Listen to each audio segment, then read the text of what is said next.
కనుమలు. పొరపాట్లు అంటే ఏంటి? పాపము. పాపం అంటే ఏంటి? చూడండి, తెలుసో తెలియక చేసిన పొరపాట్లు పాపము. అపరాధములు అంటే తెలిసి చేసేవి మనం చెప్పుకున్నాం. దేవుని బిడ్డలారా, అతిక్రమములు అంటే దేవుని చట్టాన్ని మీరేవి అతిక్రమములు. పాపములు అంటే తెలుసో తెలియక చేసిన పొరపాట్లు అనే విషయాన్ని మనం గుర్తుంచుకోవాలి. ఇక్కడ దావీదు అంటున్నాడు, తన పొరపాట్లు కనుగొనగలిగిన వాడెవడు? ఎవడు తన పొరపాట్లు కనుగోగలడు అని చెప్పేసి కింద భాగంలో అంటున్నాడు ఆయన, నేను రహస్యంగా చేసిన తప్పులు క్షమించి నన్ను నిర్దోషిగా తీర్చుము. దేవునికి స్తోత్రం కలుగును. హల్లెలూయా. ఆయన అంటున్నాడు, నేను రహస్యంగా చేసిన పాపం. దావీదు అనుకున్నాడు, తను రహస్యంగా చేశాడు, ఎవరికి తెలియదు అనుకున్నాడు, ఎవరు చూడరు అనుకున్నారు. నేను మహా ప్యాలెస్లో చేశాను, ఇది ఎవరికి తెలియదు అనుకున్నాడు. కానీ దేవుడు చూసే సంగతి దావీదు తెలుసుకోలేకపోయాడు. దేవుడు చూశాడన్న సంగతి తెలుసుకున్న తర్వాత దేవుని దగ్గర పశ్చాత్తాపడుతున్నాడు. అయ్యా, నేను రహస్యంగా చేసిన పాపములను, తప్పులను నువ్వేం చేయాలంటే క్షమించి నన్ను నిర్దోషిగా నా తీర్చుమయ్యా. క్షమించే గుణం ఎవరికి ఉందంటే దేవునికే ఉందండి. దేవునికే క్షమించే గుణం ఉంది. కనుక మన జీవితాల్లో కూడా ఆయన బిడ్డలుగా వెలుగొందుతున్న మనం కూడా ఆయన్ని క్షమించే వారిగా ఉండాలి. దావీదు చెప్తుంది ఏంటంటే, తను నిర్దోషిగా చేసుకోవాలనుకోవట్లా, దేవుడు తను నిర్దోషిగా చేయాలని. అయ్యా, నా తప్పును క్షమించండి. మీరు ఎప్పుడైనా అడిగావా? తెలుసో తెలియకో నీ భర్తకి విరోధంగా, నీ భార్యకి విరోధంగా, నీ కుటుంబంలో విరోధంగా, నీ సంఘంలో విరోధంగా, దేవునికి విరోధంగా, సేవకుడికి విరోధంగా నువ్వు తప్పు చేసినప్పుడు, ప్రభువా నన్ను క్షమించు ప్రభువా, నన్ను క్షమించు ప్రభువా, నా తప్పులు క్షమించు ప్రభువా, నా పాపములు క్షమించు ప్రభువా, నన్ను నిర్దోషిగా తీర్చు ప్రభువా అని చెప్పేసి దేవుని సన్నిధిలో ప్రార్థన చేసామని ఎప్పుడన్నా దావీదు దేవుని అడుగుతున్నాడండి. 79వ కీర్తనలో కూడా మనం చూసుకున్నట్లయితే 79వ కీర్తన 9వ చరణంలో దావీదు చెబుతున్న మాట అనుకున్నాం, మా రక్షణకర్తవగు దేవా, నీ నామ ప్రభావమును బట్టి మాకు సహాయం చేయము, నీ నామమును బట్టి మా పాపములు పరిహరించి మమ్మల్ని రక్షింపుము. చూడండి, దేవుని బిడ్డలారా, అంటున్నాడు ఆయన, మా రక్షణకర్తమైన దేవా. ఎవరంటే ఆయన మా రక్షణకర్తమైన దేవా. మా పాపములు కూడా కింద భాగంలో చెప్తున్న మాట ఏంటంటే, నీ నామమును బట్టి మా పాపములు పరిహరించి మమ్మల్ని రక్షించుము. నీ నామమును బట్టి. యేసు నామము గొప్ప నామం అండి. అన్ని నామముల కంటే గొప్ప నామం ఏంటంటే యేసు నామము. దేవుని బిడ్డలారా, ఆ నామము బలమైనది, ఆ నామము గొప్పది. ఆ నామము మన జీవితాల్లో పాపముల నుంచి విడిపించేది, పాపముల నుంచి పరిహరించేది. అందుకనే వాక్యం చెబుతుంది, పేతురు చెబుతున్న మాట ఏంటంటే, ఆకాశము కింద భూమి పైన ఏ నామము వలన రక్షణ కలగదు కానీ ఈ నామం వల్లనే రక్షణ కలుగుతుంది.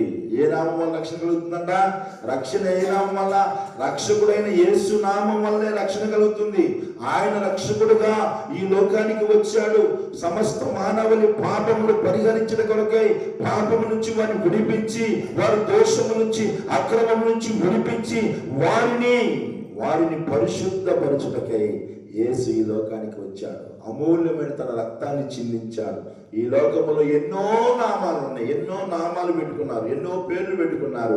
కానీ దేవుని యేసయ్య నామమే, యేసయ్య నామము శక్తి కలిగినది.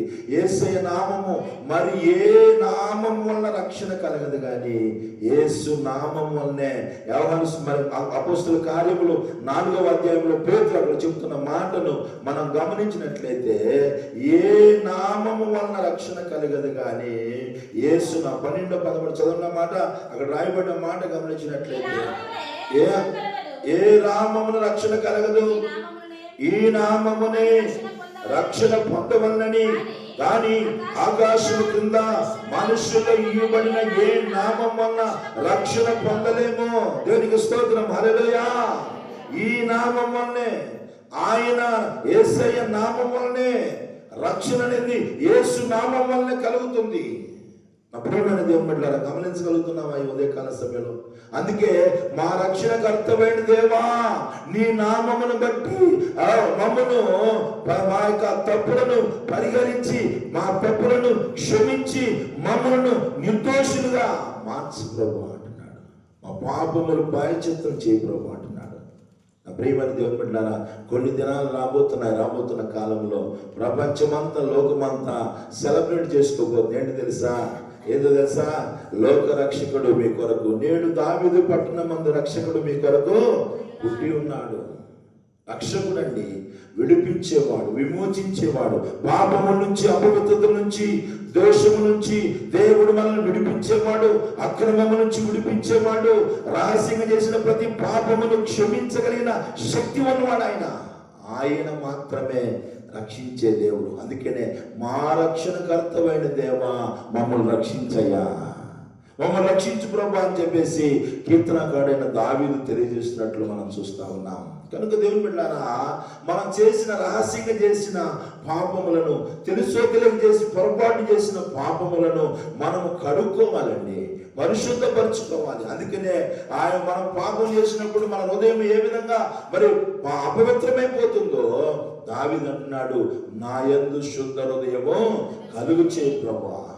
అపవిత్రమైన నేను, నా హృదయం అపవిత్రమైపోయింది, పాపం వలన, పొరపాట్ల వలన, తప్పుల వలన, అక్రమం వలన, దోషముల వలన నా యొక్క హృదయం మలినమైపోయి అపవిత్రమైపోయింది. కాబట్టి నన్ను నిర్దోషిగా కడుగు ప్రభువా, నన్ను రక్షించు ప్రభువా, నా హృదయంలో శుద్ధ హృదయం కలిగించే ప్రభువా అని చెప్పేసి దేవుని దగ్గర దావీదు అడుగుతూ ఉన్నాడండి. శుద్ధీకరించుకోవాలి, కడుక్కోవాలి అనే కోరిక దావీదుకు ఉంది. బైబిల్ గ్రంథంలో నుంచి ఈరోజు ఈ యొక్క ఉదయకాల సమయంలో యెషయా గ్రంథంలో ఒక విషయాన్ని మనం జ్ఞాపకం చేసుకున్నాం. యెషయా గ్రంథము 6వ అధ్యాయము 5వ వచనం చదువుతాండా. నేను అయ్యో అపవిత్రమైన పెదవులు కలిగిన వాడును, అపవిత్రమైన పెదవులు గల జనుల మధ్య నివసించువాడును, నేను నశించితిని, రాజును సైన్యములకు అధిపతి యెహోవాను కనులారా చూచితిని. దేవునికి స్తోత్రం కలిగిన గాక. హల్లెలూయా. యెషయా ప్రవక్త దేవుడు పిలుచుకున్న సందర్భం నుంచి రాయబడింది. ఎవరంటేనా? యెషయా ప్రవక్త. బైబిల్లో 4 పెద్ద ప్రవక్తలు ఉన్నారు. దాంట్లో పెద్ద ప్రవక్త ఎవరంటే యెషయా ప్రవక్త.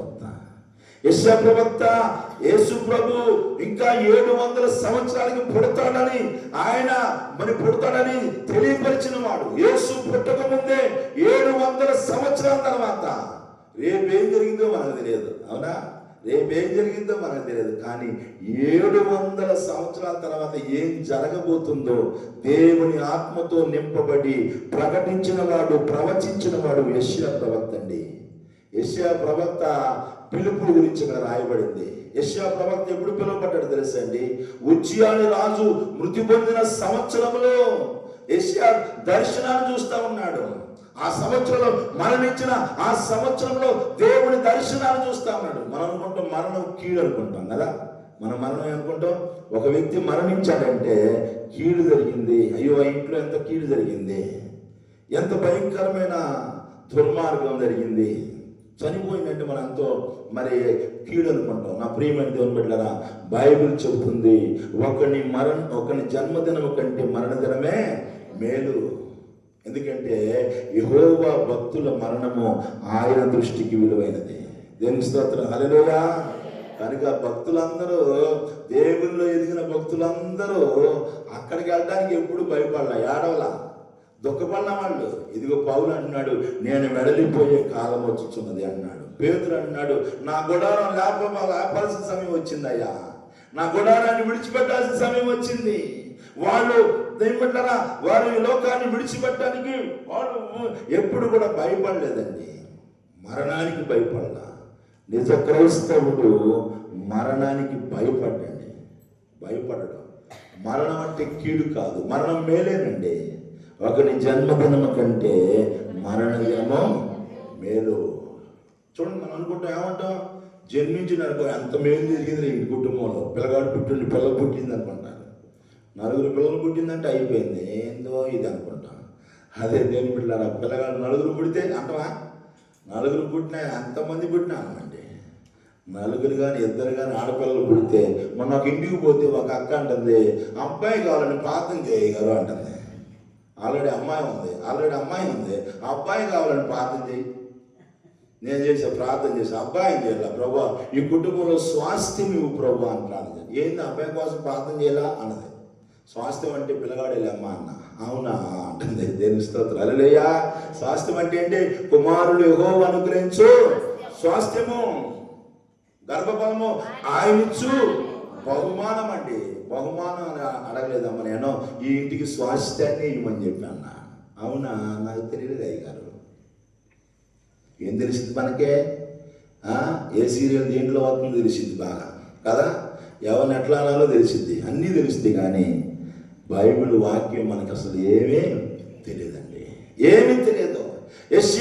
ఉజ్జియా రాజు మృతి పొందినప్పుడు ఉజ్జియా గురించి మీరు ఇంటికి చదవండి. 2వ రాజుల గ్రంథము 17వ అధ్యాయం 1 నుంచి 7 వరకు మనం చదివినట్లయితే ఆ సమయంలో దేవుని మహిమను చూస్తున్నాడు యెషయా. రాజు చనిపోయిన సంవత్సరంలో దేవుని మహిమను చూస్తా ఉన్నాడు. ఎట్లా ఉందో తెలుసండి, దేవుని యొక్క చొక్కాయి అంచు అంట దేవాలయం మొత్తం నిండుకొని ఉందంట. అవన్నీ చెప్పడానికి సమయం లేదు, చదివించడానికి సమయం లేదు. చొక్కా అంచు ఏంటిది? ఈ అంచు దేవాలయం అంతా కూడా ఆయన నింపబడిందంటండి. మందిరం అంతా నింపబడింది అంచు, దేవుని అంచు, ఆయన చొక్కాయి అంచు అంట. చూడండి ఆ బైబిల్లోని మొదటి 6వ అధ్యాయం యెషయా గ్రంథం 1వ వచనం మనం చదివినట్లయితే చొక్కాయి అంచులు దేవాలయంను ఏంటంట, దేవాలయం నిండుకొని అంటండి. దేవుని బిడ్డలారా గమనించండి, చొక్కాయి అంచు అంటే దేవాలయం మొత్తం నింపబడి అంటండి. దేవుడు అత్యున్నత సింహాసనం మీద ఆసీనుడై ఉంటాను చూస్తున్నాడు. యెషయా దృష్టి పరలోక దర్శనాల మీద ఉందండి.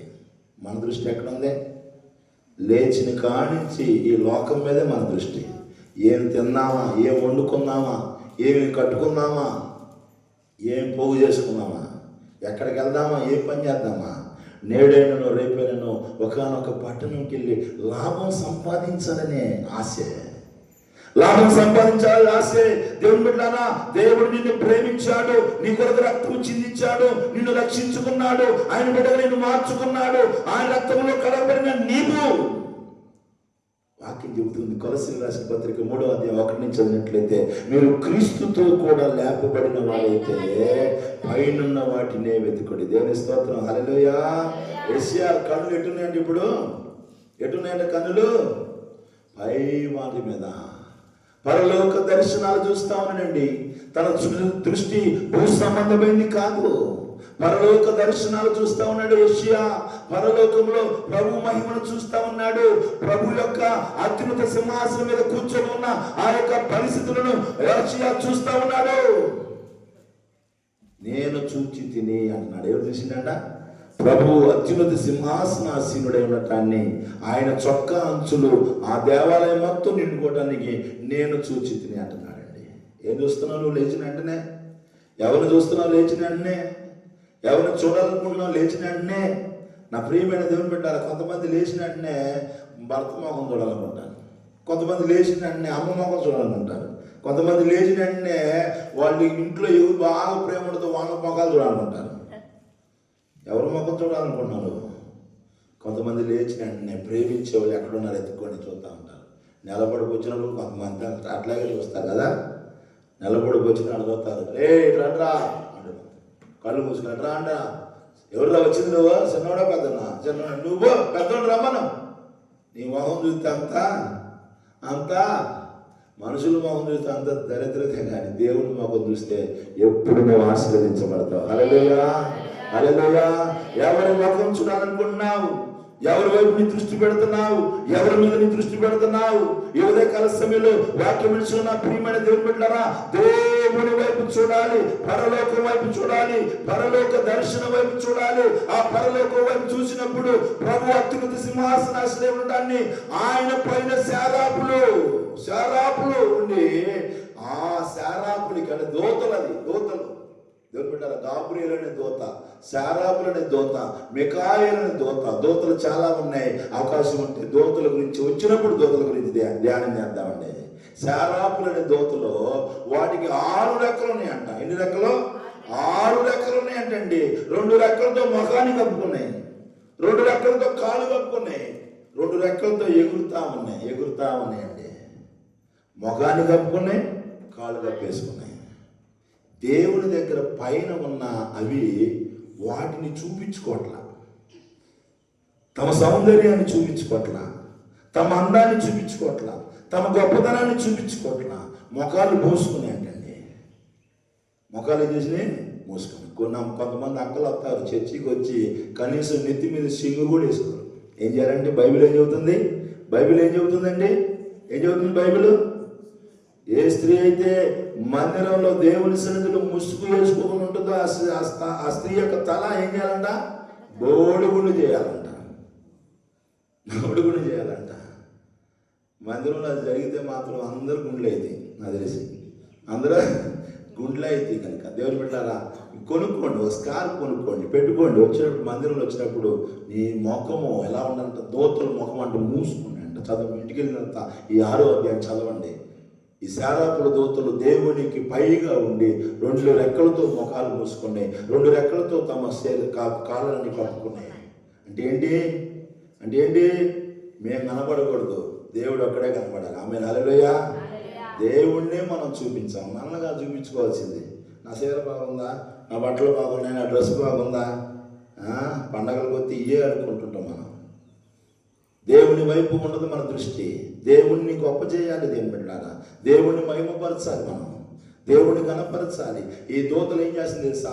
ఆకాశమందున్న ఆ మాట, రాయబడిన మాట మన 3వ వచనం చదివినట్లయితే, వారు సైన్యములకు అధిపతి యెహోవా పరిశుద్ధుడు. హల్లెలూయా. పరిశుద్ధుడు ఎవరంట? సైన్యములకు అధిపతి యెహోవా పరిశుద్ధుడు. మేము పరిశుద్ధులం కాదు, మేము గొప్పలం కాదు, దేవుడు పరిశుద్ధుడు. చెబుతున్నాను, తప్పు చేయట్లే. ఎంత మంచిదమ్మో నీ మంచిదనం ఎవరికి కావాలి? దేవుని గొప్పతనం గురించి చెబుతున్నావా? దేవుడు పరిశుద్ధుడు, దేవుడు క్షమించేవాడు, దేవుడు విడిపించేవాడు, దేవుడు ఆశీర్వదించేవాడు, దేవుడు మన జీవితాలు బాగు చేసేవాడు, దేవుడు మనం స్వస్థపరిచేవాడు. ఎవరిని గొప్ప చేయాలండి? మనల్ని కాదు గొప్ప చేయాల్సింది, దేవుడిని గొప్ప చేయాలి. దేవుడిని గొప్ప చేయాలండి, దేవుణ్ణి మహిమపరచాలి. పరిశుద్ధమైన వాడు దేవుడు. ఏం చెప్తున్నావి? మేము కాదు పరిశుద్ధులము, దేవుడు పరిశుద్ధుడు. సైన్యములకు అధిపతి యెహోవా పరిశుద్ధుడు. ఆయన పరిశుద్ధుడండి, ఆయన పరిశుద్ధుడు. పరిశుద్ధత దేవునిదండి, మంద కాదు పరిశుద్ధత. దావీదు కూడా అంటున్నాడు, నీవు నీతిమంతుడవు, నీవు పరిశుద్ధుడు అయ్యా. నేను పాపిని ప్రభువా, నేను దుర్మార్గుని ప్రభువా, అయ్యో భయంకరమైన పాపాలు చేశాను నేను, నీ ఎదుట నిలబడ్డానికి కూడా అర్హత లేదయ్యా అని దావీదు పశ్చాత్తాపడుతున్నాడు. పరిశుద్ధమైన వాడు దేవుడు అనుకుంటున్నాడు. నేను పాపములో పుట్టానయ్యా, పాపములో నా తల్లి గర్భం ధరించిందయ్యా, పాపములోనే నా జన్మ జరిగిందయ్యా, నీవు నీతిమంతుడవు, నీవు పరిశుద్ధుడవు అని దేవుని దగ్గర దేవుణ్ణి కొనియాడుతూ ఉన్నాడు. ఈ ఉదయకాల సమయంలో వాక్యం వినిచిన నా ప్రియమైన దేవుని బిడ్డలారా, మన అందరం ఎవరు అంట? దేవుని బిడ్డలము. మనల్ని మనం చూపించుకోవడం కాదు, దేవుని మహిమపరచాలి. ఏం చేయాలి? దేవుని మహిమపరచాలి. నడుము వంగిపోయిన గూని స్త్రీ బయటికి వెళ్ళంట, ఆయనను మహిమపరిచింది. దేవుని స్తోత్రం, హల్లెలూయా. ఆయన మేలు పొందుకున్నాం మనం. ఈరోజు ఆయన రక్తంలో కడగబడ్డాం, ఆయన బిడ్డలుగా మార్చబడ్డాం, ఆయన ద్వారా ఆశీర్వదించబడ్డాం, ఆయన ద్వారా నడిపించబడుతున్నాం, ఆయన ద్వారా ఎన్నో మేలు పొందుకుంటున్నాం. మనము మన గురించి, మన గొప్పల గురించి, మన డబ్బాల గురించి చెప్పుకోవడం కాదు, యేసయ్య గొప్పతనం గురించి, యేసయ్య ఎలాంటి వాడో చెప్పగలుగుతున్నావా? యేసయ్య ఇలాగా జీవించడానికి ఇష్టపడుతున్నావా? ఎప్పుడు నీ గురించి, మా కుటుంబం ఎట్టా, మా ఆయన ఎట్టా, మేమెట్టా, మా జీవితం ఎట్టా? శారాపులన్నీ యెహోవా పరిశుద్ధుడు, ఆయన స్తుతించండి, ఆయన గణపరచండి. అలా దేవుణ్ణి మహిమపరుస్తున్న సమయంలో అప్పుడు ఇవన్నీ చూస్తున్నాడు. ఎవరో ఎంత పరిశుద్ధమైన దేవుడు, ఎంత గొప్ప దేవుడిని చూసి యెషయా అన్నాడు, అయ్యో నేను ఎలాంటి వాడిని తెలుసా? అపవిత్రమైన పెదవులు గలవాడను. ఎవరంట? నా నోట్లు మంచి మాటలు అవుతాయి, అబద్ధం మాటలు కానీ బూతు మాటలు కానీ కొంతమంది చెబుతాం, నాకు అసలు రావు. మాట్లాడే అన్ని బూతులే, మాట్లాడేవన్నీ బూతులే. యెషయా అంటున్నాడు, అపవిత్రమైన పెదాలు కలిగిన వాడినయ్యా, అపవిత్రమైన పెదాలు కలిగిన వాడును. దేవుడి దగ్గర ఒప్పుకుంటున్నాడు, చెబుతున్నాడంటే తను ఎలాంటి వాడో చెబుతున్నాడు. నువ్వు చెబుతున్నావా ఈరోజు? అయ్యా నేను పాతను పోతా, అన్నింటిలో పరిచర్లు ముందుంటా, నేను లేనిది మందిరం జరగదు, నేను లేనిది పరిచర్య లేదు, నేను లేనిది ప్రార్థన లేదు, నేను అంత మంచిదాన్ని, అందరూ 10 నిమిషాలు చేస్తే నేను అర్ధగంట ప్రార్థన చేస్తా, అందరికంటే నేను ముందు ఉంటా. ఇది కాదు. నువ్వు ఎలాంటి వ్యక్తివో యెషయా అంటున్నాడు, అపవిత్రమైన పెదాలయ్యా, ఈ పెదాలు మంచిది కాదు, ఈ జీవితం మంచిది కాదు, అపవిత్రంతో ఉన్నానయ్యా, నన్ను శుద్ధీకరించి ప్రభువా అడుగుతున్నాడండి. అపవిత్రమైన పెదాలు కలిగిన వాడిని, అపవిత్రమైన పెదములు కలిగిన జనముల మధ్య నివసించుచున్న వాడినయ్యా, నన్ను కడుగు ప్రభువా. ఈ ఉదయకాల సమయంలో వాక్యం ఇచ్చిన నా ప్రియమైన దేవుని బిడ్డలారా, ఈరోజు సర్వ పాపములకు మన నాలుక, మన నోరు, మన పెదాలే కారణం. కారణం ఏంటి తెలుసా? ఈ మాటలతోనే దేవానికి స్తోత్రం. మన ఈ మధ్య ఒక ఆమె అటు వెళతా ఉన్నా, భయంకరమైన బూతు తిట్టింది, నాకే ముడుగు పుట్టింది. అలాగే పదం తిడితే అందనానే కదా, అందరికీ దేవుని బిడ్డలారా తలంచుకుని వందనాలు చెప్పు. ఈ నోటితో ఏం పెట్టిందంట? భయంకరమైన బూతు. ఈరోజు మనం ఎట్లా ఉంది? మన నోట ఏముంటున్నాయి? నోరు తెరిస్తే బూతులే, భర్తను బూతులే, అత్తను బూతులే, మామను బూతులే, ఇరుగు పొరుగున అందరిని బూతులే. మన మధ్య ఒక అన్న చెప్పిండు, బైబిల్ పట్టుకొని పోతుంది, కోడిని భయంకరంగా తిట్టిద్దంట. కోడిని కాదండి తిట్టేది, కోడిని కాదు, ఆ కోడి వాళ్ళు ఇంట్లోనే, ఆ కోడి ఇంట్లో భయంకరంగా తిట్టిద్దాం. బైబిల్ కూడా కనీసం పెట్టదంట, బైబిల్ కూడా కింద పెట్టదంట. నీ నోరు ఎలా ఉంది ఈరోజు? నీ పెదాలు ఎలా ఉన్నాయి ఈరోజు? నీ మాటలు ఎలా ఉన్నాయి ఈరోజు? ప్రభా, ఈ అపవిత్రమైన పెదాలు పట్టుకొని ప్రభు దగ్గరికి వెళ్ళగలం మనం? ఈ అపవిత్రమైన పెదాలు పెట్టుకొని, అపవిత్రమైన ఈ పెదాలు, ఈ మాటలు మనల్ని ఏం చేస్తాయంట? నీ నోటి మాటలే నిన్ను నీతిమంతులుగా మారుస్తాయి, నీ నోటి మాటలు నిన్ను అపవిత్రులుగా మారుస్తాయి. నీతిమంతులు ప్రభు దగ్గరికి వెళ్తారు, అపవిత్రులు ఎక్కడికి వెళ్తారంట? నరకానికి వెళ్తారు. నీ నోటి మాటలు ఒక్క మాటే మాట్లాడండి. ద్రోహులారా అన్నాడు ఎవరైనా? గట్టి చదువు పడదా? మోషాడు, ద్రోహులారా. ఇసిగిపోయాడు, ఇసికించారు, ఇసికి ఏపుడు చేశారు మోషే గారిని. పాపం ఏమో ఇసికించారులేండి, పాపం తట్టుకోలేక ద్రోహులారా. ఏ మోషా, నీ నోటి మాట నిన్ను కానాని పోకుండా చేస్తుంది, నువ్వు కానాను పోగాని చూస్తావయ్యా. ఇసికించిన వాళ్ళు బాగానే వాడు పోయారు, కానా మోషే మాత్రం ఆగిపోయింది. జాగ్రత్త. ఈరోజు సేవకుల్ని ఇసికించే వ్యక్తులుగా ఉన్నారు, సేవకుల్ని బాధ పెట్టే వ్యక్తులుగా ఉన్నారు, సేవకుల్ని పరలోకానికి పోకుండా అడ్డుపడే వ్యక్తులుగా ఉంటున్నారు. యేసయ్య ఏమని తెలుసండి? యేసయ్య ఏమని తెలుసా? వారు పోలో మిమ్మల్ని పోనీరని యేసయ్య చెబితే మీరు పోతున్నారు కానీ సేవకులు పోకుండా చేస్తారు మీరు. యేసయ్య ఏమన్నాడు?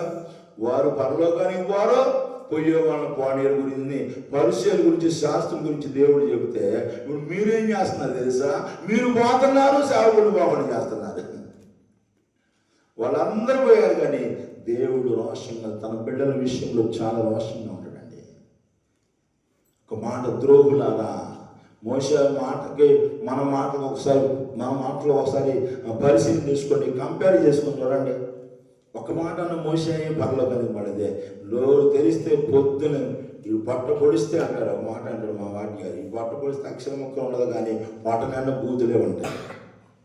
ఏమంటే బూతులే, నోటి నిండా బూతులే, నోటి నిండా బూతులే, భయంకరమైన బూతులు. ఈనాడు క్రైస్తవులు మాట్లాడే బూతులు బయట కూడా రావట్లేదండి. క్రైస్తవులు మాట్లాడే బూతులు. యాకోబు చాలా విషయాలను చెప్పడానికి సమయం నేను ముగించేస్తున్నాను. యాకోబు ఒక మాట అన్నాడు, ఒక చెట్టు నుంచి 2 కాయలు వస్తాయా? ఒక నీటి ఓటు నుంచి 2 ఓట్లు వస్తాయా? వస్తాయా? ఏమంటే వస్తాయా? ఒక ఓట్లో నుంచి. కానీ ఒక నోట్లో నుంచే ఎన్ని ఓట్లు వస్తాయో మన నోట్లో నుంచి, ఎన్ని మాటలు వస్తాయో మన నోట్లో నుంచి, ఎన్ని మాట్లాడుతామో మనం కదా. ఈ నోటితోనే భర్తను అయ్యా నువ్వు గొప్పడు అంటాం, ఈ నోటితోనే భర్తను తిడతాం, ఈ నోటితోనే ఏసాయో నువ్వు గొప్పడు అంటాం, ఈ నోటితోనే ఏసాయో ఏం వేసాయో అందరిని దీవించడం మమ్మల్ని దీవించడం అంటాం. ఈ నోటితోనే ఏదని చేస్తాను కనుక యెషయా అంటున్నాడు, అపవిత్రమైన పదవి కలిగిన వాడిని ప్రభువా, నన్ను శుద్ధీకరించు ప్రభువా అని దేవుడి దగ్గర యెషయా దేవుడి దగ్గర శుద్ధీకరించమని వాంఛతో కోరికతో అడుగుతున్నాడు. ఈ పెదాలను నేను బాగా శుద్ధీకరించుకోలేనయ్యా, నా పెదాలు కడగండి. దేవుని బిడ్డలారా, శుద్ధీకరించుకోవడం వాంఛ అతనిలో వచ్చినప్పుడు దేవుడు ఒక దూతను పంపించి కారు అగ్నితో అతని మూతిని తాకినప్పుడు నువ్వు పరిశుద్ధపరచబడ్డావు అన్నాడు. చెప్పలు పెడదాం అందరం. పరిశుద్ధ వాంఛ నీకుంటే నిన్ను పరిశుద్ధపరచడానికి దేవుడు సిద్ధంగా ఉన్నాడు కనుక దేవుని బిడ్డలారా, నీ పెదాలు నీ మాటలు ఎలా ఉన్నాయో పరిశీలించుకొని పరీక్షించుకొని పౌలు అన్నాడు, మీ నోట బూతులైనను సరస్వతులైన రాని ఇక్కడే అని మాకండి, ఇవి పరిశుద్ధులకు తగినవి కావు. ఇవన్నీ మనకు తెలుసు, కానీ మాట్లాడుతూనే ఉంటాం. ఎట్లా ఉన్నా మాట్లాడుతూనే ఉంటాం, ఏ స్థితిలో ఉన్నా మాట్లాడతాం. మామూలు బట్టలు వేసుకున్నా మాట్లాడతాం, తెల్ల బట్టలు వేసుకున్నా మాట్లాడుతూనే ఉంటాం. బూతులు, నీ బూతులు నిన్ను ఎక్కడ తీసుకోవాలి తెలుసా? పరలోకానికి పోకుండా అడ్డుపడతాయి. కనుక దేవుని బిడ్డలారా, మన నోరు, మన పెదాలు, నాలుక శుద్ధీకరించుకోవాలి. అప్పుడు పరిశుద్ధపరచబడిన నీవు ప్రభు దగ్గరికి వెళ్ళే గొప్ప అవకాశం ఉంది. అటువంటి కృపను ప్రభు దయచేయను కాక, దేవుడి కొద్ది మాటలు దీవించును కాక. ఆమె అందరూ లేచినప్పుడు పెడదాం, ఈరోజు ప్రభు